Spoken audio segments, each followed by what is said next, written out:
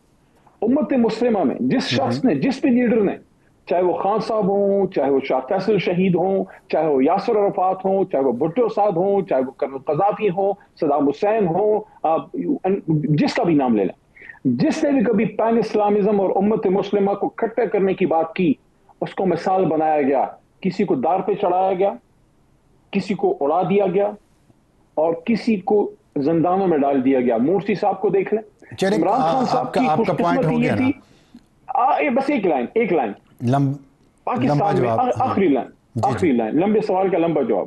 آخری جو 2-3 مہینے تھے عمران خان صاحب کے اقتدار کے, جس میں انہوں نے 2 دفعہ اسلامک امہ کو اکٹھا کر کے اسلامک بلاک بنانے کی بات کی. میرے سامنے انہوں نے وہ سپیچ کی تھی قومی اسمبلی میں, جب انہوں نے کہا تھا کہ امت مسلمہ کو آؤ ہم امت مسلمہ کے اسلامی ممالک کھٹے ہو کے فلسطین کاز کے لیے اور کشمیر کے لیے ہمیں اکٹھے ہو کے ہمیں بلاک بنانا چاہیے. اس کے بعد تو پھر سوال ہی پیدا نہیں ہوتا, ایسے لیڈر کو کدھر چھوڑتے ہیں یہ لوگ.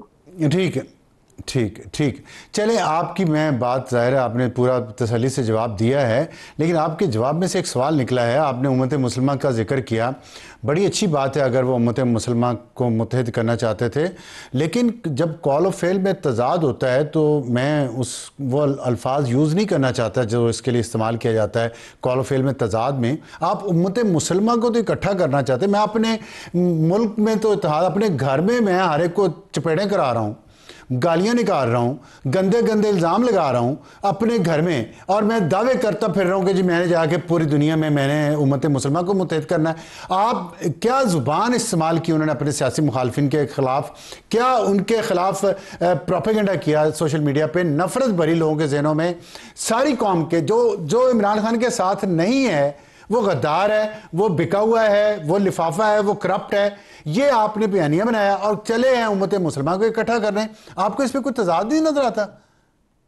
پہلے محبت گھر میں تو بانٹتے, ابھی بھی آج بھی کہہ رہے ہیں میں نے اسٹیبلشمنٹ سے بات کرنی ہے, صرف میں نے ان چوروں ڈاکوں کے ساتھ نہیں بیٹھنا, اور کرتے ہیں آپ آئین تحفظ آئین کی بات. کیسے یہ کر لیتے ہیں, مجھے بتائیں نظرہ.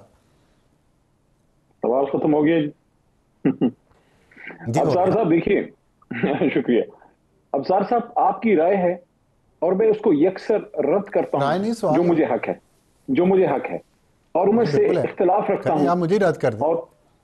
اور اس بنیاد پہ کہ عمران خان صاحب نے اس نظام کے خلاف کھڑے ہوئے, وہ نظام جو کسی کو اٹھنے نہیں دیتا, وہ نظام میرے ٹویٹر ٹائم لائن پہ آج جا کے دیکھیں, آپ کی میری بچی کی عمر کی ایک بچی زمین پہ بیٹھ کے لوگوں کے جوتے پالش کر رہی ہے, بوٹ پالش کر رہی ہے. اس نظام جس نے اس غریب کو کچھ نہیں دیا, اس کے لیے کھڑا ہو گیا آدمی. کہاں پہ ہوا یہ کہاں پہ ہوا ہے؟ مجھے ذرا تھوڑا سا مجھے جواب دینے دیں.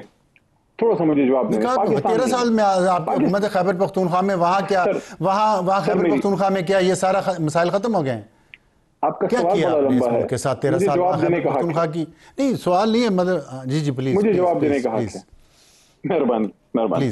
میں نے کب کہا کہ خیبر پختونخوا میں آئیڈیل ماحول ہے, بہتری کی کوشش کر رہے ہیں. میرا جواب دیکھیے, میرے جواب کی اسپرٹ یہ ہے کہ وہ آدمی کھڑا ہو گیا نظام کے خلاف, وہ نظام کے خلاف جو آپ کا اور ہمارے بچوں کا خون نچوڑ رہا ہے, اس کے خلاف جب آپ کھڑے ہوں گے, ظلم کے خلاف کھڑے ہوں گے, کرپشن کے خلاف کھڑے ہوں گے, جس طرح کا سٹیٹس کو ہے, تو آپ نے کوئی اقبال کی شاعری تھوڑی کرنی ہے, آپ نے سخت باتیں کرنی ہے. میں گالن گلوچ کی بات نہیں کر رہا, میں کہہ رہا ہوں سخت بات ہو جاتی ہے, ہوتی ہے. لیکن ایک بات مجھے ابصار صاحب بتائیے گا, اگر اس ملک کا بس ایک بات, لیکن آپ کا سوال بڑا لمبا تھا, اگر اس ملک میں جمہوریت ہے تو وہ کہتے ہیں زبان خلق کو نقار خدا سمجھو, تو پھر 75-80% اور بعض جگہوں پہ 90% قوم اس آدمی کے ساتھ کیوں کھڑی ہے جس کا نام عمران خان ہے؟ اگر وہ اتنے خراب ہے اور اتنا ہی وہ غلط ہے, قوم پھر کیوں اس کے ساتھ کھڑی ہے, کیوں اس کو ووٹ دے رہی ہے؟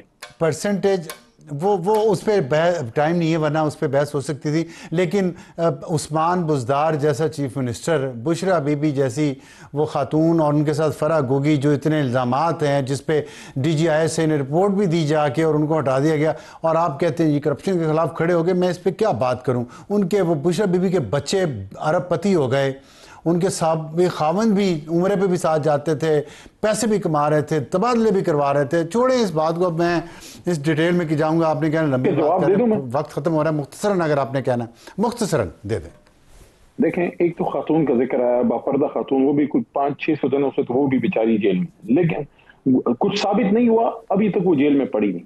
لیکن میں ابھی تک القادر سر، میں اپیل ہماری پڑی ہے، کوئی سن نہیں رہا. مجھے جواب تو دینے نا، شارٹ جواب دے رہا ہوں. دیکھیں بشرا بی بی صاحبہ یا جو سابق ہمارے وزیر اعلیٰ تھے بزدار صاحب، یا کوئی بھی شخص اگر کسی نے کرپشن کی ہے تو عدالتیں ہیں، آپ کیسے کریں، لیکن کیسے پھر رات کے 2 بجے نہ چلائیں. اس کو بھی کنڈیم کریں نا، جو 2-3 بجے کیسے جو فیصلے آئے ہیں، جو عمر ایوب خان صاحب، جو زرداد گل وزیر صاحبہ، یہ جو شبلی فراز صاحب، حامد رضا صاحب کے خلاف جو فیصلے ہیں 2-3 بجے تک. اس طرح تو نیورم برگ ٹرائلز بھی نہیں ہوئے جناب افسر عالم صاحب. دوسری جنگ عظیم کے بعد جس طرح ادھر اس ملک میں ہو رہا ہے کہ رات کے 2-3 بجے، بطور وکیل میں شرمسار ہوں کہ ہماری عدالتوں کا کیا سے کیا بنا دیا ہے. ٹھیک ہے، یہ باتیں ٹھیک ہے. بہت شکریہ علی محمد سے بات کرنے کا. امید ہے آپ کو اس بات پہ شکایت نہیں ہوگی کہ ہم نے آپ کو موقع نہیں دیا پورا بات کرنے کا. تو لیکن اگر ہے تو انشاءاللہ اگلے پروگرام میں ہم اس شکایت کا ازالہ کر دیں گے. وقت ایک بریک کے بعد واپس آئیں گے. تو آج کا ہاٹ ایشو، خیبر پختونخوا میں دہشت گردی میں اضافہ کیوں ہو چکا ہے، اس پہ بات کریں گے محمود جان بابر سے ایک چھوٹے سے بریک کے بعد.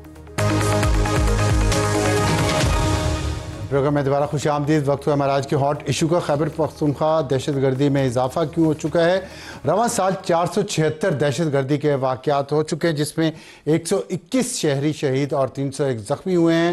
شمالی وزیرستان، بنو، لکی مروت اور ڈی آئی خان دہشت گردی سے سب سے زیادہ متاثرہ اضلاع ہیں، اور شمالی وزیرستان میں 70، بنو میں 74، لکی مروت میں 48، ڈی آئی خان میں 44 دہشت گردی کے واقعات پیش آئے، جس میں قانون نافذ کرنے والے اداروں کے اہلکار بھی نشانہ بنے. اور یہ جو ہے، یہ ہم آپ کو پچھلے صرف 7 مہینوں کی رپورٹ آپ کو بتا رہے ہیں، جس پہ پولیس کے 66 اہلکار شہید ہوئے، 90 زخمی ہوئے، ایف سی کے 48 اہلکار شہید ہوئے، 109 زخمی ہوئے، فورسز کے دیگر 55 اہلکار شہید ہوئے، 112 زخمی ہوئے.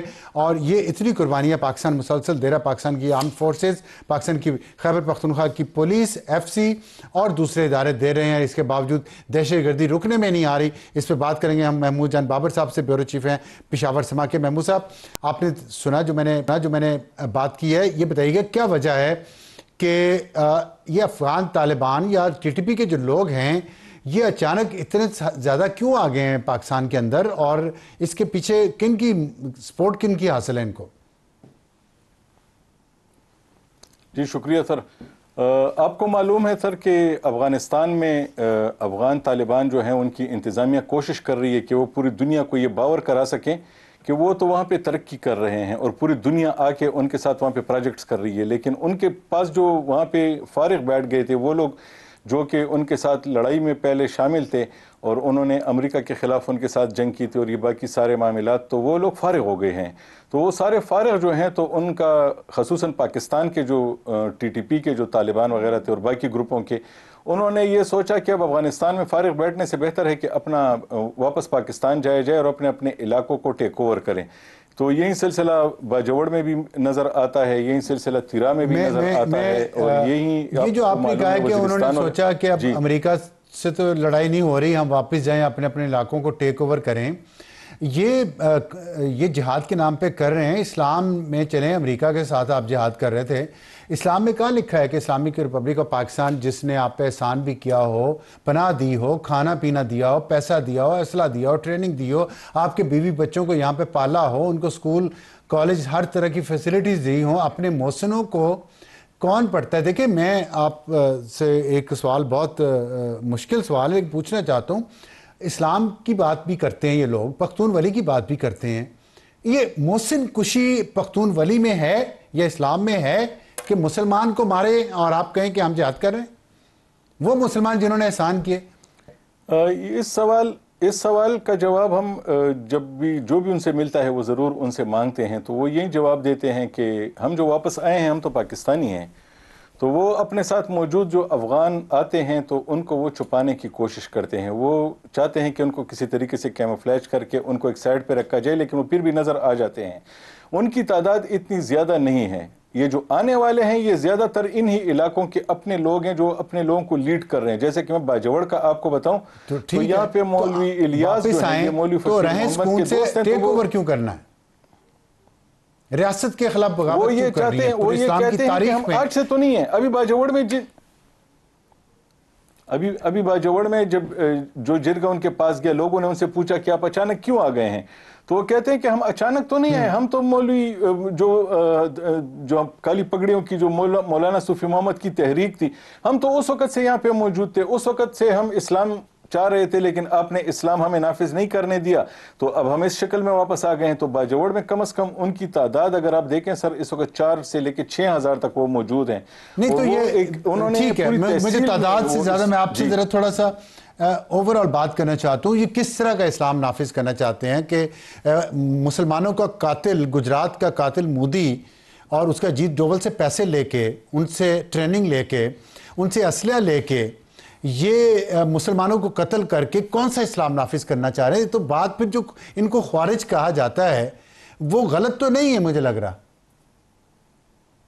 دیکھیں سر، ان کے پاس اس بات کا تو کوئی جواز تو نہیں ہے، یہ جواز تو وہ اپنی موجودگی کے لیے دے رہے ہیں کہ ہم اسلام نافذ کرنے آئے ہیں، حالانکہ اگر آپ ذرا تھوڑا سا ماضی میں جائیں، مودی سے پیسے لے کے اسلام نافذ کرنے پاکستان میں مقامی لوگوں نے، میں بتاتا ہوں، ان کا ساتھ بھی دیا، لوگوں نے، خواتین نے اپنے زیورات بھی ان کو دیے، اپنا مال و اسباب سب کچھ ان کو دے دیا، لیکن جب ان کی 4 بندوں کی، عام لوگوں کی لاشیں چوکوں میں لٹکنا شروع ہو گئیں تو لوگوں کو احساس ہو گیا کہ یہ اسلام کا معاملہ تو نہیں ہے، یہ معاملہ جو ہے یہ تو اتنا آسان نہیں ہے جتنا ہمیں کہا گیا تھا، تو لوگ اس سے پیچھے ہٹ گئے۔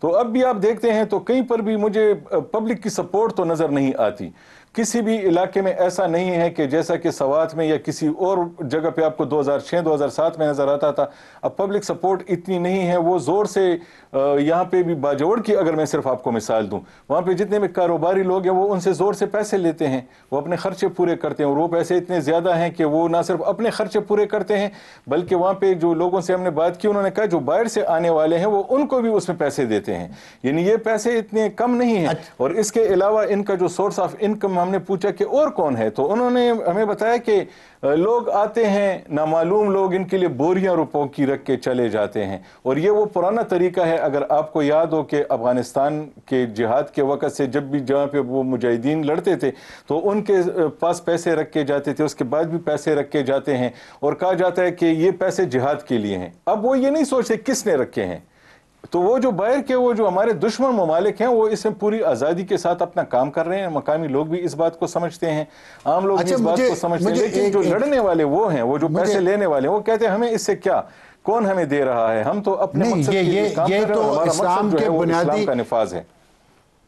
محمود، اسلام کے بنیادی مقصد کے خلاف ہے نا کہ آپ کے پاس ذرائع انکم کیا ہیں، آپ کے پاس حرام کا پیسہ آ رہا ہے یا حلال کا آ رہا ہے، وہ جو دینے والا ہے اس نے حرام کمایا ہے یا حلال کمایا ہے، کوئی رکھ کے جا رہا ہے اور آپ کہہ رہے ہیں کہ یہ اسلام کے تو بنیادی اصول کے خلاف ہے، یہ حلال حرام کے کانسیپٹ کے خلاف ہے۔ جی دیکھیں کیسے یہ اس کو جسٹیفائی کرتے ہیں؟ اور آپ نے کہا مقامی لوگوں میں سپورٹ نہیں ہے، میں جو مسلسل جرگہ جا رہا ہے ان کے پاس اور ان کو پناہ دیتے ہیں اور وہ چاہتے ہیں سیکیورٹی فورسز آپریشن نہ کریں، حکومت، صوبائی حکومت بھی یہ کہہ رہی ہے، عمران خان بھی یہ کہہ رہے ہیں، تو سپورٹ تو ان کی ہے، بھتہ بھی دیتے ہیں، سپورٹ بھی ان کو کرتے ہیں، یہ کیا کانسیپٹ ہے؟ مجھے سمجھ نہیں آ رہی اس چیز کی۔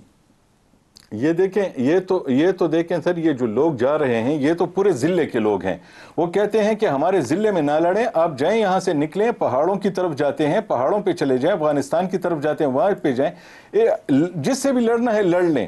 لیکن یہ جو عام لوگ ہیں جو گھر خالی کر کے نکلیں، اس وقت تک 3,000 کے قریب لوگ جو ہیں خود اپنے گھر چھوڑ کے چلے گئے ہیں، اور اگر یہ جو آبادی متاثر ہوگی جس جگہ پہ یہ موجود ہیں، یہ قریباً 3 لاکھ لوگ ہیں، اگر یہ سب نکلیں گے تو یہ کہاں جائیں گے؟ وہ سب اس کی مشکلات سے آگاہ ہیں، لیکن وہ یہ کہتے ہیں کہ ہم نے ان لوگوں کو گھروں سے نکلنے سے بچانے کے لیے سارے اقدامات کر رہے ہیں، بار بار ان کے پاس جا رہے ہیں، کیونکہ میں نے آپ کو بتایا یہ جو لوگ یہاں پہ بیٹھ کے ان کے ساتھ مذاکرات کریں، جو طالبان اپنے آپ کو کہتے ہیں، یہ ہیں تو مقامی، ان کے یہاں پہ رشتہ دار بھی پرانے ہیں, ان کے دوست بھی یہاں پہ پرانے ہیں, اور یہ کہتے بھی ہیں کہ ہم تو یہیں کے رہنے والے ہیں, ہمارے آدھے خاندان تو یہیں پہ ہیں. تو کوئی نہ کوئی وہ سورس آف کنٹیکٹ تو ہوتا ہے. تو اس کنٹیکٹ میں ابھی آخری 6 بجے بات ہوئی ہے ان کی, اس بات کے بعد جرگا واپس آیا ہے, اب وہ بات سمجھ گیا ہوں. میں پھر واپس بنیادی نقطے پہ جانا چاہتا ہوں کہ کیا حلال حرام کا کانسیپٹ نہیں ہے وہاں پہ؟ اگر وہ مقامی ہیں, ان کے رشتہ دار بھی وہاں پہ ہیں, ان سب کو یہ نظر نہیں آتا کہ یہ حرام کھا رہے ہیں, بھتہ لے رہے ہیں, لوگوں سے بدماشی کر کے پیسے چھین رہے ہیں؟ یہ اگر آپ خلفائے راشدین کے دور میں چلے جائیں تو کیا ایسے ممکن تھا کہ کوئی ایک گروہ جو ہے وہ ریاست کی رٹ کو چیلنج کرے اور کہ میں ریاست ہوں, اور وہ لوگوں سے بھتہ لینا شروع کرتے؟ سر جی, یہ تو دیکھیں, جب اس بات کو آپ دیکھتے ہیں تو پورے پاکستان میں کہیں پر بھی کوئی بھی ایک بھی آپ کو ایسا عالم, مفتی یا جو کہ مستند عالم اور مفتی ہو پاکستان میں آپ کو نہیں ملتا جو اس طریقے سے لڑنے والوں کو سپورٹ کرے, ان کو اخلاقی سپورٹ بھی فراہم کرے. تو یہ ان کا خیال ہے کہ وہ ٹھیک کر رہے ہیں, لیکن اس وقت کوئی بھی ایسا نہیں, کوئی اسکول آف تھاٹ ان کو سپورٹ نہیں کر رہا. یہ اسی کی وجہ ہے جو آپ کا سوال ہے. تو سب لوگ یہی کہتے ہیں کہ پاکستان میں جو آپ جہاد کے نام سے جو بھی کارروائی, اس کا مطلب ہے کہ اسلام کے نام پہ یہ اسلام کا نام لے کے حرام کام کر رہے ہیں, مودی سے پیسے لے رہے ہیں, دوسرے لوگوں سے پیسے لے رہے ہیں, سمگلنگ کے پیسے اور ڈرگز کے پیسے, یہ سارا اسی سے بلیک منی سے چل رہا ہے سب کچھ. تو یہی تو ہے کہ سر, وہ تو میں نے آپ کو بتایا نا, اس سے پہلے بھی جتنے بھی اضلاع تھے ان کے پاس جو پیسے پہنچانے والے تھے, وہ جو کلبھوشن یادیو کا پورا نیٹ ورک تھا, اس کا طریقہ آپ دیکھیں. اس سے پہلے یہاں پہ جب ہمیں بتایا گیا کہ وہ ریمنڈ ڈیوس جب یہاں ہوا کرتا تھا, وہ جن اضلاع میں رہتے تھے تو کس طرح انہی کی روپ میں ان کے ساتھ رہتے تھے, انہی کے روپ میں ان کو پیسے لا کے دیتے تھے اور کہتے تھے کہ وہ بس اہل خیر نے بھیجے ہیں. اہل خیر آخر میں سر یہ بتا دیں کہ سولوشن کیا ہے اس کا؟ آپریشن ہے, بات چیت ہے, یا کوئی مکس بیگ, کیا کیسے ہوگا سولوشن اس کا؟ سر جی, اس کا جو مقامی سلوشن ہے وہ تو ایک سب کو معلوم ہے کہ یہ لوگ یہاں سے واپس چلے جائیں, اور جو افغانستان سے آئے ہیں, کنڑ کا صوبہ ہے, بارڈر کراس کر لیں, بس واپس چلے جائیں. لیکن وہ کہتے ہیں کہ ہم واپس نہیں جائیں گے, ہم خاموش رہنے کے لیے یہاں پہ تیار ہیں, ہمارے خلاف بھی کارروائی نہ ہو, ہم بھی کسی کے خلاف کارروائی نہ کریں. لیکن کچھ عجیب سا ہو گیا ہے اس بار, انہوں نے مطالبے ایسے رکھے ہیں کہ وہ چاہتے ہیں کہ پاکستان کی جو سیکیورٹی فورسز ہیں وہ بھی وہ نہیں کریں گے جو ہم نہیں کریں گے. تو آپ کیسے یہ کر سکتے ہیں؟ آپ کوئی لیجیٹیمیٹ فریق تو نہیں ہیں, آپ تو ایک وانٹڈ لوگ ہیں, آپ کے خلاف تو پوری ریاست اس وقت کارروائی کر رہی ہے, آپ تو مطالبہ رکھنے کی پوزیشن میں بھی نہیں ہیں. لیکن وہ بھی وہی مطالبے کر رہے ہیں کہ اگر ہمارے پاس اسلحہ نہیں آئے گا تو سیکیورٹی فورسز کے پاس بھی اسلحہ نہیں جائے گا, اور اس کی تلاشی لوگ لیں گے کہ سیکیورٹی فورسز بھی جتوں میں موو نہیں کریں گے اور ہم بھی نہیں کریں گے ان گروپس میں.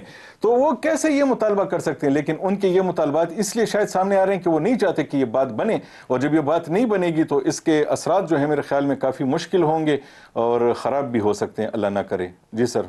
ٹھیک ہے, بہت شکریہ محمود جان بابر صاحب. خراب بھی ہو سکتے ہیں اگر کسی نتیجے پر نہ پہنچے یہ جو جرگے کی ایفرٹس چل رہی ہیں, اور جس طرح کے مطالبات ان طالبان ٹی ٹی پی کے لوگوں نے رکھے ہیں.